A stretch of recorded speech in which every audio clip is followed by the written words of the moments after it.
everyone, and welcome to a very special episode of the ANSO Podcast, her Valor Women Water Stories. Today, as we celebrate the International Women's Day, we pay tribute to the bravery, resilience, and leadership of the women in the U.S. Armed Forces.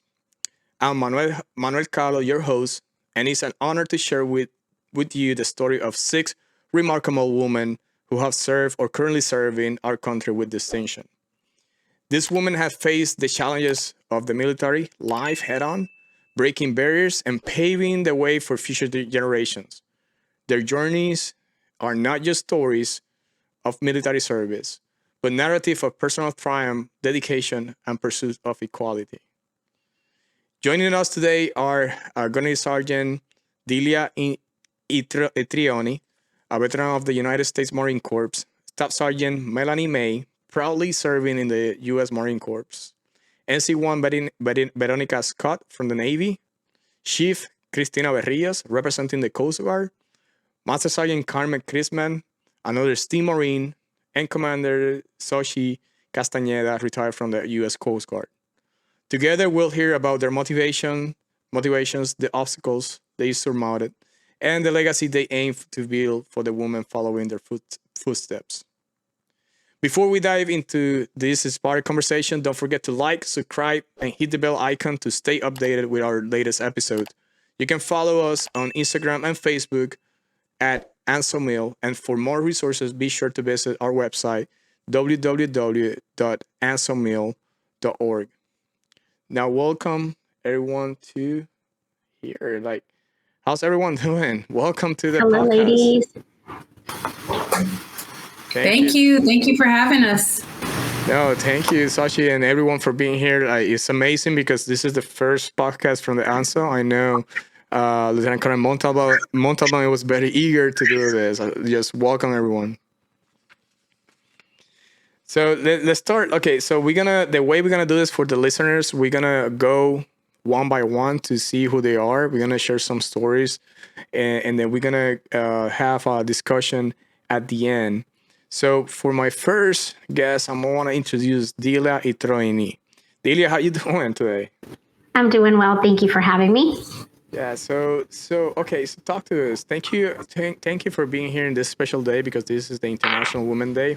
Now let's have that conversation. Welcome to the show, and then it's a truly honor to have you here. Now, could you share a little bit about what inspired you to join the Marine Corps and a highlight from your service that has stayed with you? Of course. So as you mentioned, I'm Dilia Introini, super excited to be here today. I got out 10 years ago from the Marine Corps as a gunnery sergeant. I served for 11 years. And the reason why I joined is because at the time, living in Rhode Island with my mom, who's a single mother, we were actually unable to get financial aid for me to go to college. And so I started to do research because I've always been resourceful. And I learned that the military was offering full tuition, and also it was a way for me to get that travel and adventure that I've always desired. And so I went to my local recruiting office in Providence, Rhode Island, and the rest is history. I served for 11 years, and honestly, it was some of the best years of my life. Do not regret it, but obviously, as a immigrant to this country, it was the least that I could do to give back to this country that has given me and my family so much. So it was my honor. And honestly, it was some of the best 11 years of my life. Yeah. So you mentioned something that as an immigrant, you came to this country and now you were able. Now, can you share any, since we're in the day, in the International Women's Day, can you share any on your services, any challenges significant that you face as a woman in the military and how you overcome them at the time?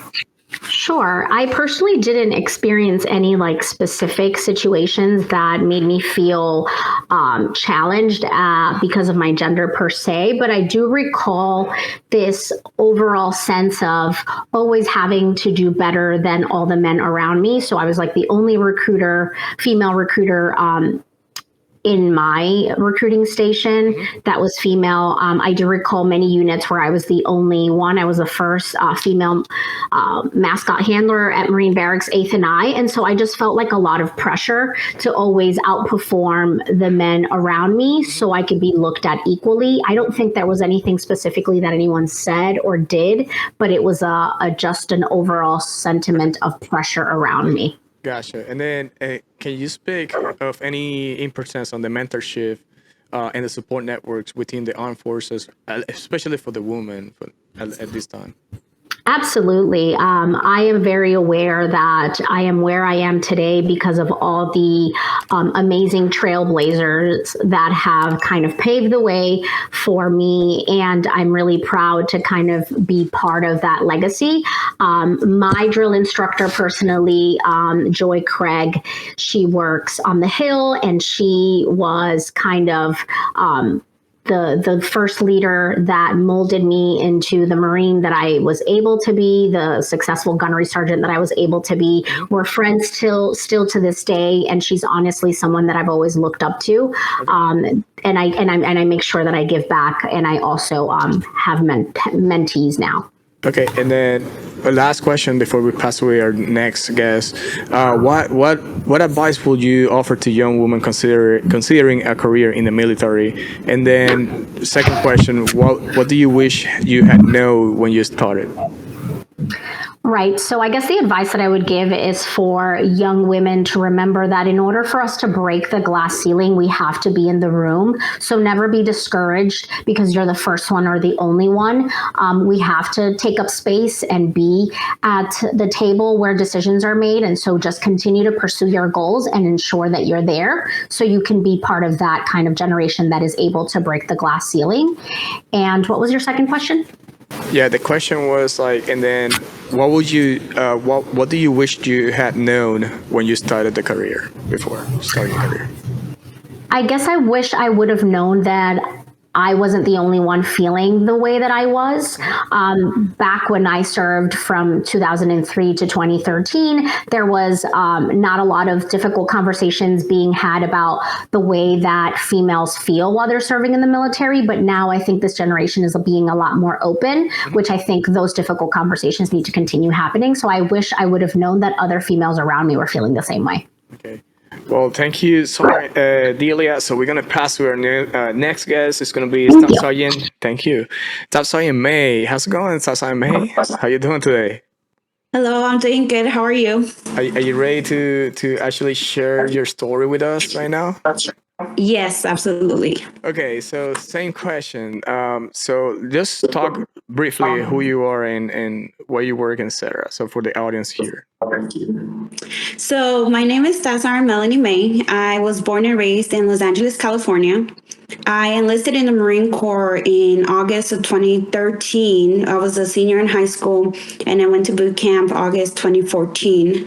I've been in the United States Marine Corps for almost 10 years come August.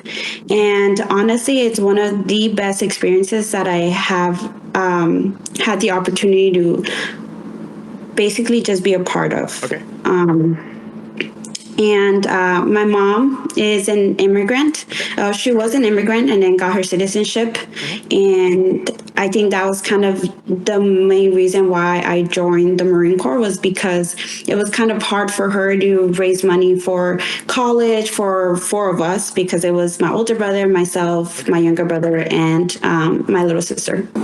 Okay, and then again, so can you share with us, like, through your services, what significant challenges you face as a woman particularly, and how you overcome them, if any? I think one of the challenges per se that I faced as a woman would be that I found myself alone in some cases where, you know, I was the only female in a unit, or I was the only female in a shop. And it was kind of hard having to, you know, prove that I can do what the males can do. Or there was times where I would, you know, my physical fitness was up to par for the male standards. And some people didn't believe it. You know, some people didn't believe that I could do pull-ups or run or do what the males can do as well. Okay, and then can you actually speak on the importance of, again, same question, mentorship and support networks for you specifically in the Marines? Because we know the Marines are heavily man-driven, right? So any importance of this mentorship and how that has impacted your career so far? Yes. So being only, I believe there's only like 10% of females in the Marine Corps.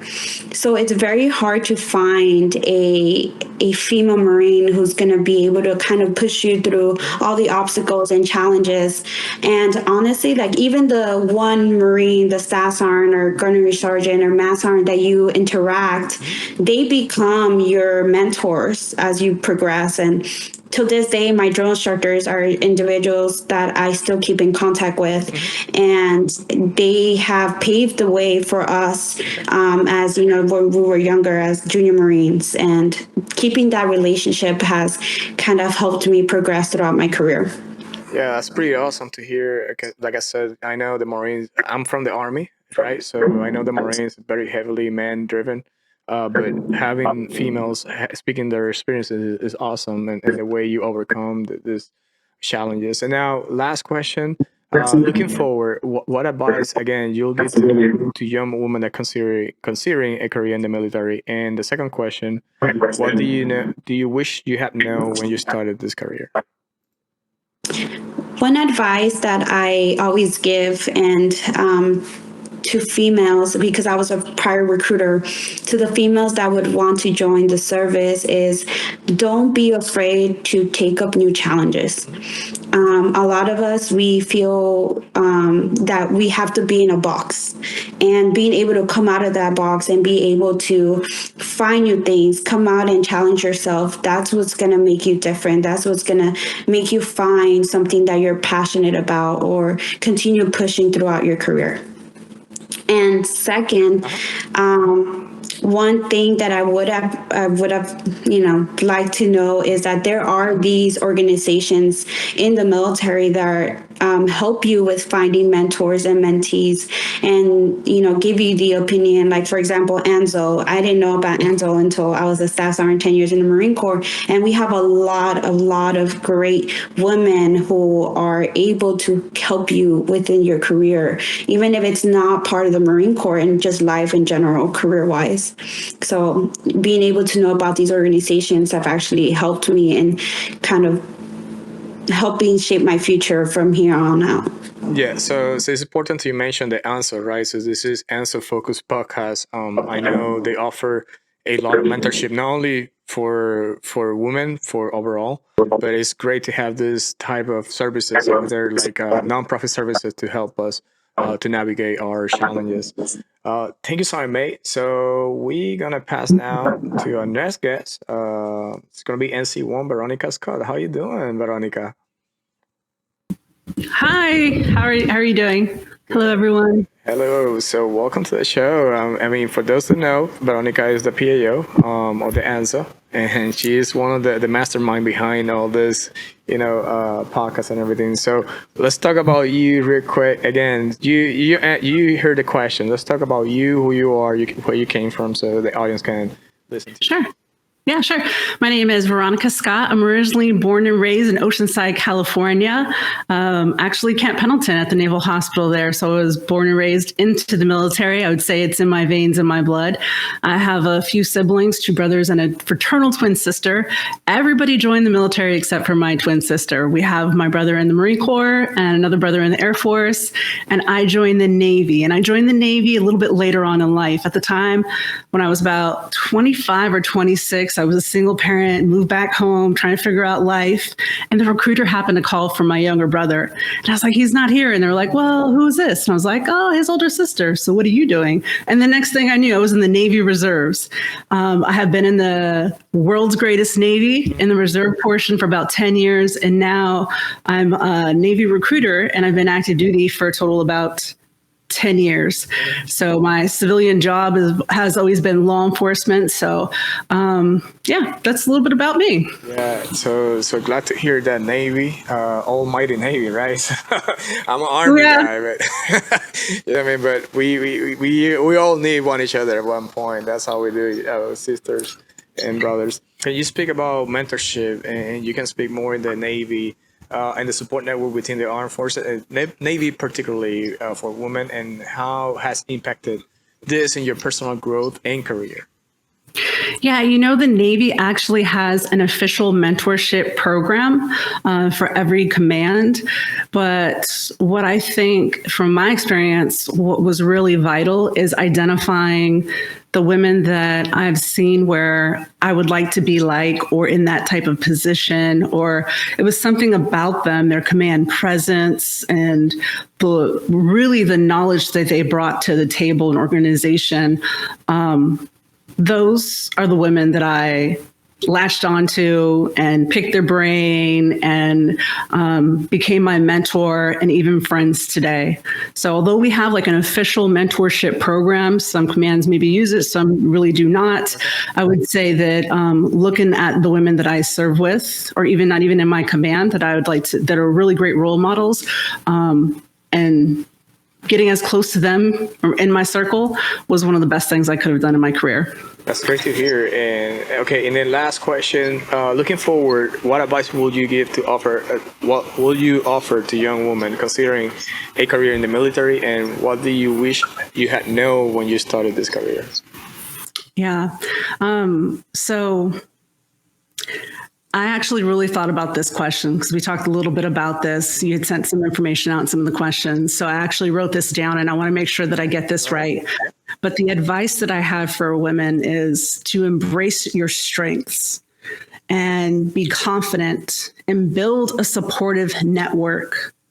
That's so vital in the military and any kind of organization. Continue to strive for excellence, prioritize self-care, and navigate challenges with resilience. Your unique perspectives, contributions are what bring strength to the team. So something that I wish I would have known back then that I know now is exactly that advice, is to not give in to what we call now like the imposter syndrome, or to know, and I think Dilia had mentioned it, that you're not alone feeling a certain type of feeling, serving in the military or maybe a male dominant type of field like I was in law enforcement, but there are other women that you can surround yourself with and that you're not alone. Yeah, and that's great conversation for you. Thank you for that advice. I know many people that are going to listen to this podcast is going to actually thank you for those words. Now we're going to pass our next guest. It's going to be Chief Christina Berrios. How you doing today, Christina? Hello, I'm doing great. Thanks for having us today. No, thank you for being here and be part of the ANSO Podcast, our first podcast, which is super excited to do this. And then, like I was mentioning before, like this is my first time doing a multi-guest, so I'm an octopus right now trying to do many stuff. You're doing a great job. You're doing great. Okay, Christina, so again, just talk about who you are, where you came from, and then what inspired you to join the Coast Guard. Yeah, so I decided to join the Coast Guard. I actually enlisted right after college, graduated with my degree, joined in 2007. I heard about the Coast Guard through the C-SPY program. It's a great scholarship program the Coast Guard has.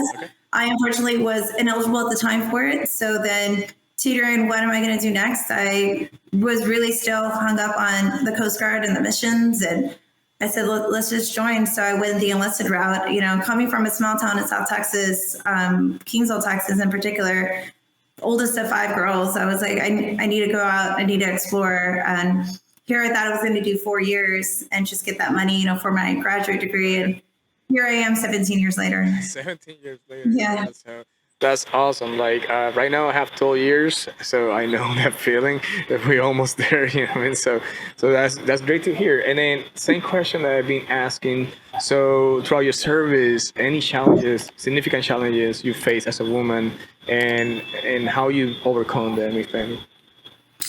I wouldn't say anything done to me directly or in particular, but I am also a dual military, spouse. My husband also being in the Coast Guard. So, being a mom, 3 kids, and husband deploying every now and then, and just managing and balancing that, that's been challenging. It's doable, but it is challenging at times. Yeah, so it's very challenging. I don't have any kids, but I see dual military that's very challenging because like in actuality there's no balance on personal or professional life, right? So you have to actually sometimes put some stuff in between. But being a mom, being a dual, I believe is a big challenge for yourself. And then can you speak again mentorship and support network between the Coast Guard particularly, and how that impacted your career and personal growth? Yeah, my mentorship journey in the Coast Guard has been very organic. I like to talk about today in particular too about our SPARs. Our SPARs were our women that joined, in World War II in that reserve capacity, and then fortunately we were let go until women were able to join. But I had the great opportunity and fortunate to be introduced to Gina officially. She unfortunately passed away today at the age of 100. So having her as a friend and a mentor and talking to us and always being involved in our women different activities in the Coast Guard has been very influential and very, to just have her in our lives. Everyone from active duty, reserves, and there's a group of 5 of us, and we do daily checks in with each other. And with the passing of Miss Gina today, we're all definitely checking in with each other to see how each other's doing. So just having those organic bonds and those common interests, with those women are very impactful. Yeah, so it's very important again to have that mentorship network and the outlets, because sometimes we feel ourselves that we have to speak with somebody, and then that's how you can actually canalize all the network between this network. And then last question, looking forward, what advice would you give to offer a young woman considering a career in the military, and what do you wish you had known before you started your career?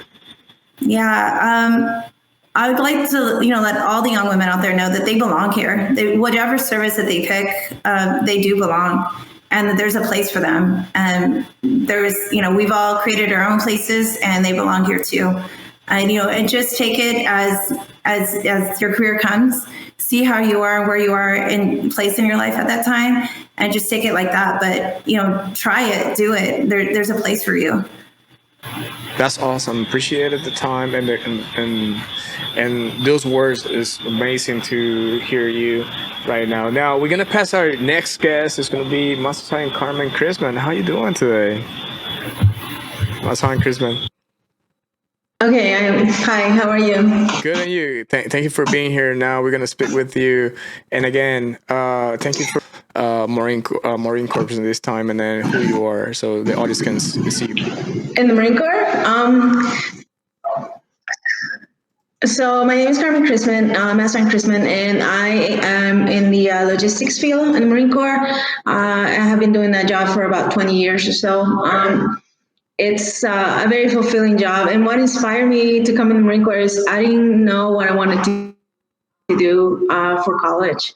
And I also didn't want to waste my time. So I actually called the Army first, and they didn't answer me. Okay. So I left a message, and the Army guy actually showed up to my neighbor's house. And then the Marine called me, and he was like, "What are you doing right now?" And I was like, "Oh, I'm just waiting for an Army guy to show up, right?" And he's like, "Oh, I can pick you up right now." And that's how the story ends. And that's how you joined the Marine Corps. And then now, can you share like any and how you overcome them in the Marine Corps? Challenges as a woman, just the standards in which we treat. Some of them are different, and it's just like a constant uphill battle sometimes. When at least it was when I was younger, not now, but just to climb up top and prove yourself that you deserve the same treatment as your counterparts, as not only your male counterparts but also your female counterparts.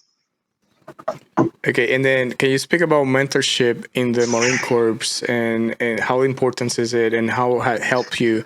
The mentorship that I received, well, Honestly, when I first started my career, I didn't have mentorship, and that is something that now that I'm further along in my career, is something that I do want to change. Constantly strive to change.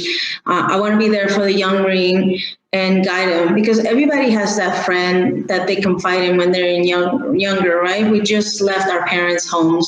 Most of us don't have the ability to live a life away from them. We just learning how to start that, and we sometimes get in bad company. And I wish that I would have started my career with like a mentor, somebody to pull me up and be like, hey, you shouldn't be doing this. So how about you go to school, or how about we go out for a run? And I didn't have that, and that is something that I want to change now for my Marines. What about you give to offer young women to consider a career in the military?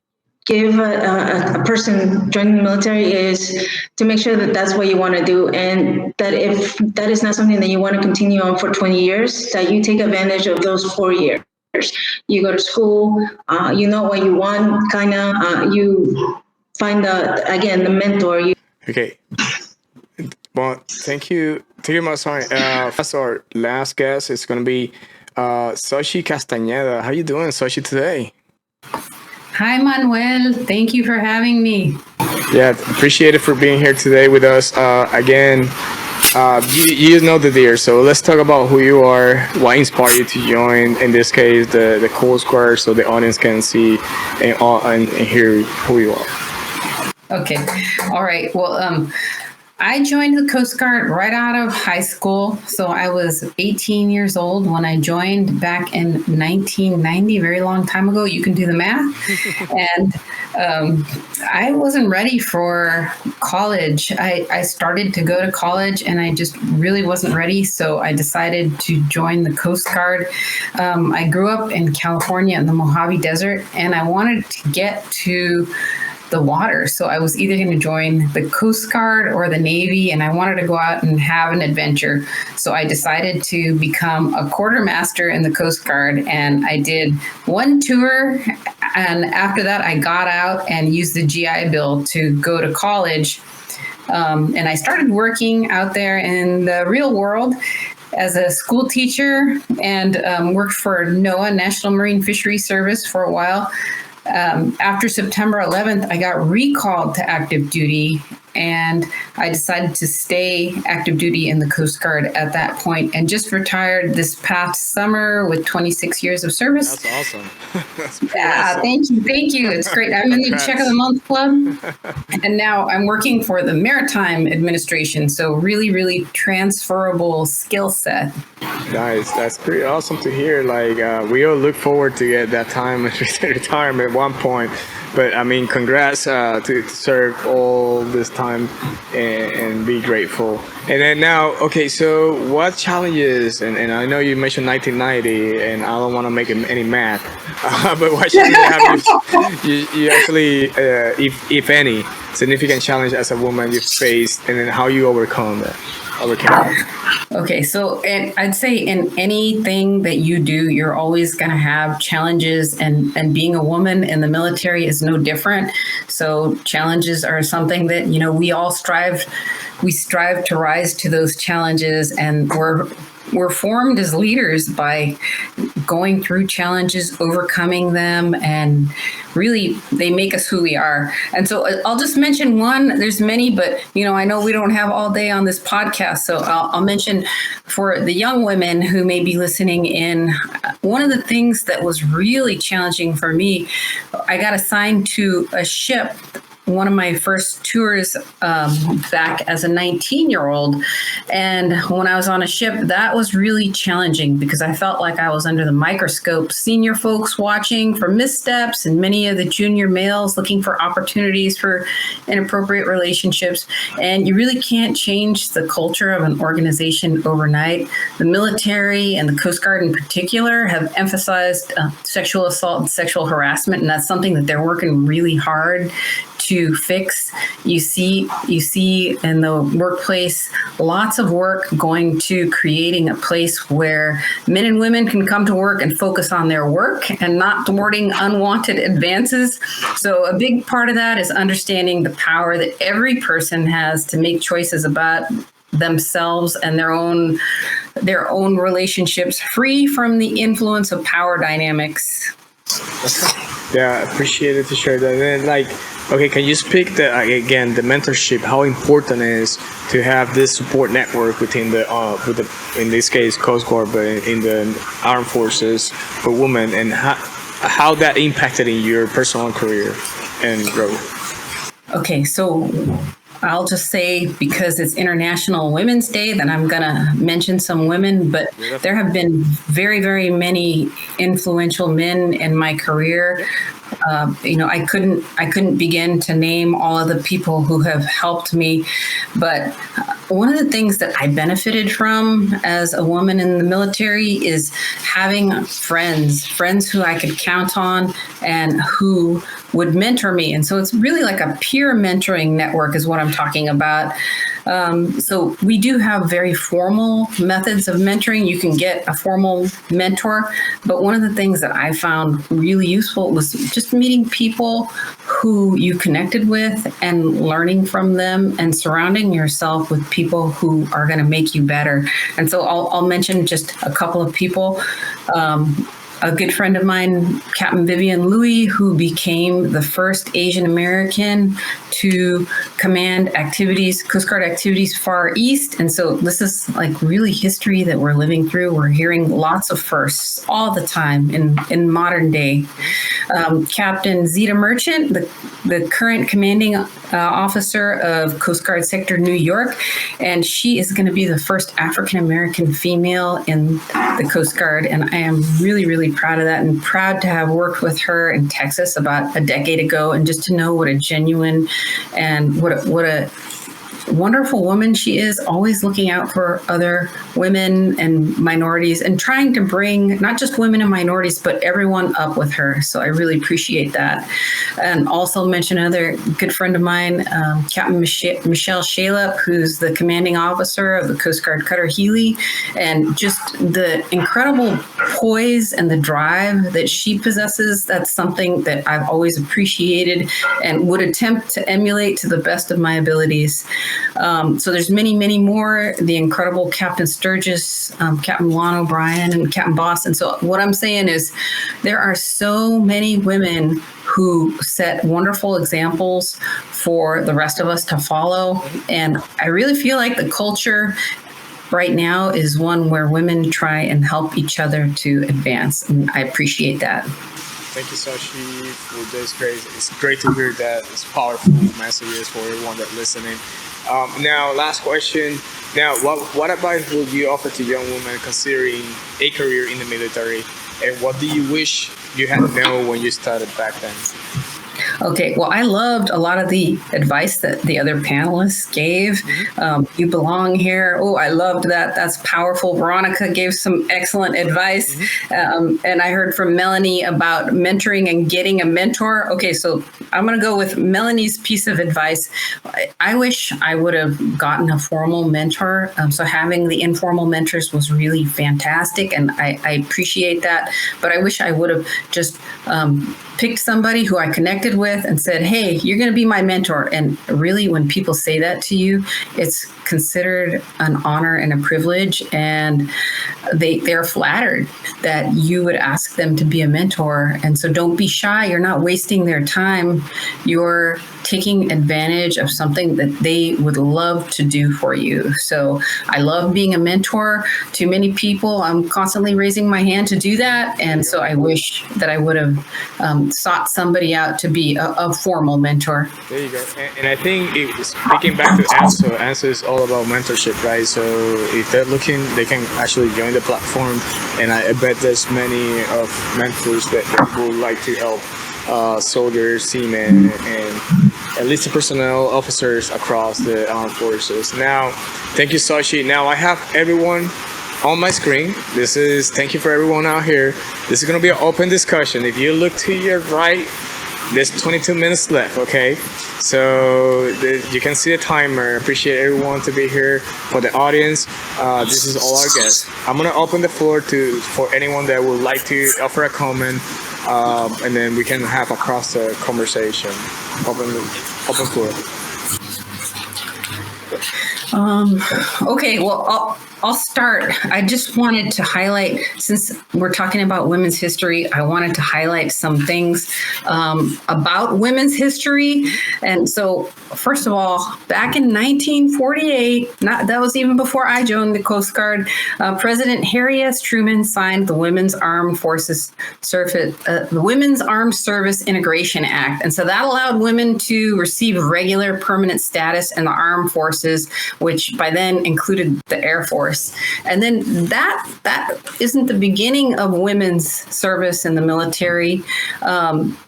Secretary of Defense Lloyd Austin just recognized that women had been working in support of the military since the Revolutionary War, and that more than 3 million women have served. So that's even before the military fully recognized our service. So I just want to mention that to put it in the context of, that's the past history. And then like today, I talked about some women who are doing amazing things. Just in 2022, we finally got the first woman to be in charge of an armed service. So in 2022, the Senate confirmed Admiral Linda Fagan, the Coast Guard's 27th Commandant. And I was just really proud that happened before I retired. She's an amazing woman and glad to be in the first service that had a woman as the commandant, although that's not the case anymore. There's more than one now. Good for you, Navy. Thank you, Xochitl. Yeah, it's just awesome to hear all these stories and how the women are overcome throughout the years. Okay. Well, I know one of the questions that you asked us was to share one of our most memorable experiences while we were serving and how it impacted us. So maybe if we could do that round robin. Go ahead. Maybe Melannie, if you want to start, Staff Sergeant Melannie May. Yeah, go ahead. Hello. Yes. So memorable experience. I think that now that I have been in the Marine Corps for 10 years is having all these amazing women in my life. And I'm probably like the youngest here in this podcast, but hearing all these experiences, all the mentorship that we can get as women in the military to help us with any situation that we have in our lives. I am so grateful to meet every single one of you. And I never really got the opportunity to work with a lot of other services. I did when I was younger, but I didn't understand the meaning of having all these services and the ability to be able to talk about my experience and they too having that experience. So that's my memorable experience. Besides, the whole Marine Corps, 10 years in the Marine Corps, single mothers and hearing that I'm not the only one in this fight and having the support from one another is amazing to me. So I think this has been the most memorable experience that I've had so far, and thanking all of you for your service, because it's not easy to do 20 years or retire, do 10 years. It does take a lot. It does take a lot from your family, but it also helps you grow. And I think this has been a great experience so far. Any comments, thoughts around the room? I have a question if anyone has other. So how did the unique skills and perspective that women bring to the military enhance the effectiveness and cohesion of the team of the actual military? So the skill of the woman, how that brings all together. Anyone want to come and expand in that question? Would like to. Yeah, I'll go ahead and start with that question. So as Melannie was talking about all the experiences and people come together, that's exactly what I'm thinking, is that from unique perspective and all of our experiences as a woman in the military or male dominant fields, it's interesting to get to learn and know about each other that we work with, that we serve with. And we talked earlier about not being alone. Like we are, it's good to know that you're not alone, from being a single parent to, just some of the challenges that we might have serving in the military as a woman with having a family. I'm a mother of 4, and I have 2 dogs, and I have a husband and a household and all these things, all at the same time of wanting to be great and know everything that I need to know to do the best job, my ability that I can at whatever that is while serving. So I think coming together and realizing and knowing that we all bring our unique experiences and perspectives just really makes us stronger together.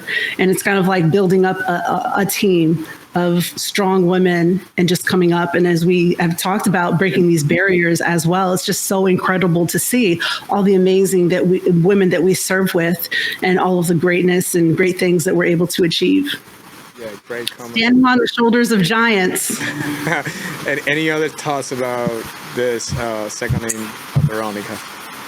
I just wanted to mention Veronica's comment made me think of the fact that I think another unique aspect of women in the military is that our physicality, our physical condition in the military is highly important, right? Like how we're able to perform physically. And I think that our male counterparts don't have to kind of do the chaos coordination that we do. For example, I remember I made it a point to ensure I didn't have any babies while I was in the Marine Corps.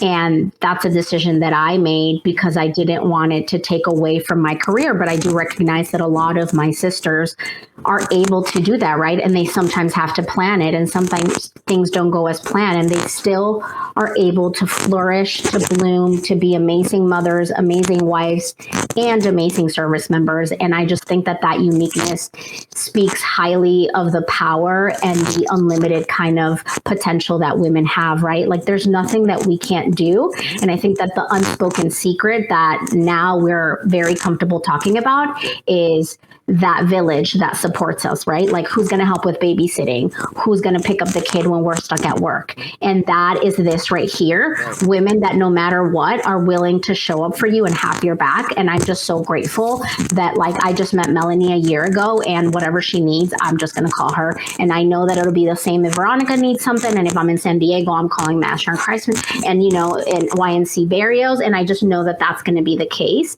And I love that. I love that because I never had that growing up. I never had a sister. And so it's something that is really beautiful. There you go. Any other comments and thoughts? Yeah, I gotta say something in regards to what Dilia just said. It made me also think of something. I totally agree with what was said. Any young woman out there that may be a single parent not, and has to go away to deployment or serve in some capacity where you're away from your children or your family. And I've experienced this. I just want to let you know that you're not a bad parent. I felt horrible when I had to go away on deployment and leave my little one behind. And even more so, like, tore my heart to see her when I came back, just crying. But she was excited and scared, and all these emotions together when you have families reunite. And I can't be the only one that feels that way. Anytime you see one of those homecoming videos, I just start sobbing because I remember those feelings. So anyone out there that ever has to go away and serve your country for deployments, mobilization, workups, whatever the case is, you are an incredible woman. You are an incredible person doing such amazing things for your children that they will always remember, and they'll remember that about you. Yeah, thank you, Veronica. Great. And any other comments on what Veronica said? Well, I wanted to make a comment about back to your question. I noticed one of the things that's really important in the Coast Guard, the Marines, the Navy, and the Merchant Marines even is this talk of family and how we consider ourselves to be a part of the family and how we care for each other and look out for each other. And one of the things that I think women bring is a lot of emotional intelligence, and so they really are keyed into how people around them are feeling. And I think that particularly with a mental health crisis that our country has been going through after COVID-19, having women in the military in all branches at all levels has helped the services do better in terms of mental health, because we're looking out and we're taking care of each other, maybe more so than others, because we are tuned into that. And then also the Hispanic aspect of it, being Hispanics, that is something that is really a big part of our culture, just making sure that we're treating people around us like family and looking out for each other. So we bring that to the service. And then lastly, I just want to say, back to Christina's comment again about you belong. And I just want to say that this right here, what you see on this screen, this is what American patriots look like. Mm-hmm. They look like you. Yes, ma'am. Yes, ma'am. Yes, ma'am. Thank you for sharing I mean, it's great hearing these stories. Carmen, do you have anything before, because I know we have a connection issue. Do you have anything to say, Carmen? What was being yeah, can you hear me? I just wanted to say, like, everything that I met Melannie once in person, and like we call each other every time. Like we have this small chat room, and we call each other anytime something good happens to one of us, and it's like, oh, congratulations. We take pictures, we post it online. We're like circle winners. I was younger, because a lot of the mistakes that I made in my personal or professional loved me enough to check myself, to check me, say, no, stop. You can't do that. And that is why mentorship is like so important to me. It's like, no, we're gonna change this. You're gonna do this. I'm gonna offer you this. We're going together. And it's like, I wish I would have had that. But now I'm fixing it, right? Now I can do something about it. So yeah, like it's circle of winners, like I call it. Like right now, Veronica, like I've never met her in person, and we talk like we know each other. Christina and I and another person, we go to lunch together. It's amazing what happens when it's like we're unstoppable. There you go. Yeah, and that's great to hear. I mean, it is amazing how because like I know Xochitl mentioned about COVID-19, but COVID-19 did this, like what we're doing right now, that we can interconnect. Doesn't matter where we at. We can be in Japan, we can be across the world, we can be anywhere, and then we can do this, because myself, I'm in Richmond, Virginia, but everyone like either in the East Coast or West Coast, doesn't matter. We can actually interconnect and maintain those relationships. Now, we have 9 more minutes, and it's great stories. Okay, so I'm gonna have one more open question before we transition the podcast to the end. So now, looking forward towards the future, and this is gonna be an open question. Anyone can answer this. How do you envision the evolution of the women's roles in the military, and what changes or developments do you believe are necessary to foster a more inclusive and equitable environment for the women serving in all capacities? So how do you see and envision the women in the future in the army, in the armed forces at all? Anyone can answer. Well, I'll take that one to start with. So my role right now in the Coast Guard is Coast Guard, recruiter, second year of recruiting, been doing about, 7 years. And I just see this, new empowerment, even from our younger generation coming up, and that drive and that wanting to, be a part of something bigger. I've never been in this situation where we have so many people, males, females, wanting to join right after high school. And we're in that now, where I'm lining up, people that are in high school ready to join this summer. So I see the future as we're bringing up all these younger generations into the military as really driven, knowing that there's, they have a seat at the table too. We've all created that, the people before us have, and just, moving on from there, just creating your own space. Thank you, Christina. Appreciate it. Any other comments or thoughts about this?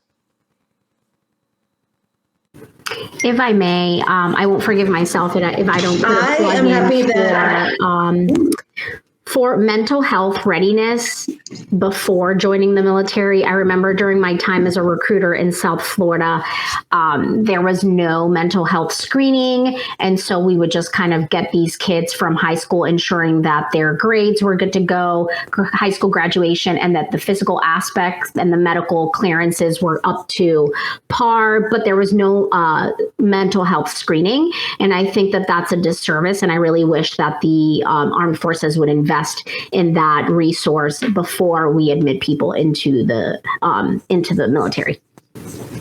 Thank you, Dilia. And so any other comments about this? I think last question I will ask anyone, so we can be closing soon in the next 5 minutes. Any recommendation for the audience about ANSO? Like somebody want to speak about ANSO and recommendations about this program? Open source. I'll speak. I've been involved with ANSO since about 2016. So I've been a local chapter leader in San Diego, and then now I'm part of board of directors. It's an amazing organization. You've heard from all these, wonderful ladies on how the connections and network we've met. I've met a lot of my other mentors. They're not only in the Coast Guard, but I have a lot of other mentors and a lot of other services. So ANSO is all inclusive. We want you. We want to mentor you. We want to help you find those leaders and mentors, whether they're in your service or another service. Thank you, Shiv. Any other closing comments about ANSO? Yeah, go ahead, Xochitl. Okay, I'll just say I've been a member of ANSO since I was a lieutenant in DC. So that was about 15 years ago.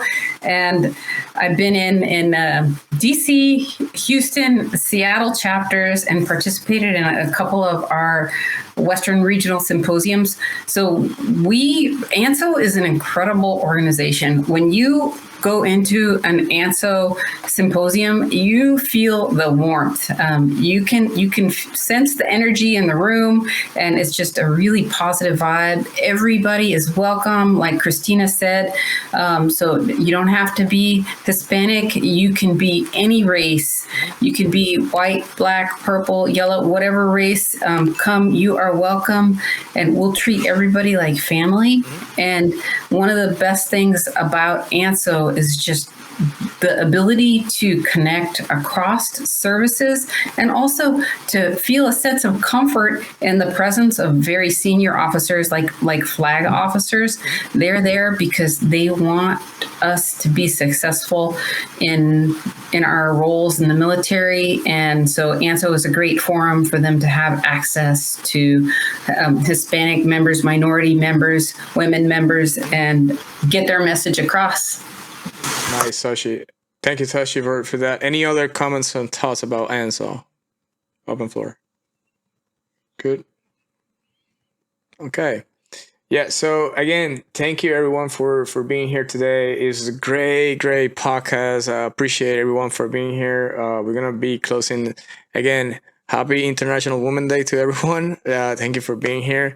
It was a great podcast. I mean, we have our couple of challenges, but I think it went great. But again, thank you. And then I'm gonna now close out here. So I'm gonna be closing. So to our guest, Gunnery Sergeant Dilia Introini, retired veteran, Staff Sergeant Melannie May, NC1 Veronica Scott, Chief Christina Berrios, Master Sergeant Carmen Christman, and Commander Xochitl Castañeda, retired. And to you, our listeners, thank you for being part of this special International Women's Day episode. Your courage, dedication, and leadership not only pave the way for our future generations of women in the military, but also inspire us all to strive for excellence and quality in every endeavor. Now, if today's story has inspired you, we encourage you to share this episode and continue the conversation about the remarkable contribution of women in the armed forces. Don't forget to subscribe to our channel. Follow us in social media at ANSO Mil and visit our website at www.ansomil.org for more information and resources. Until next time, keep leading, keep inspiring, and keep celebrating the valor of women everywhere. Goodbye for now. Let's go, mi gente. Vamos allá.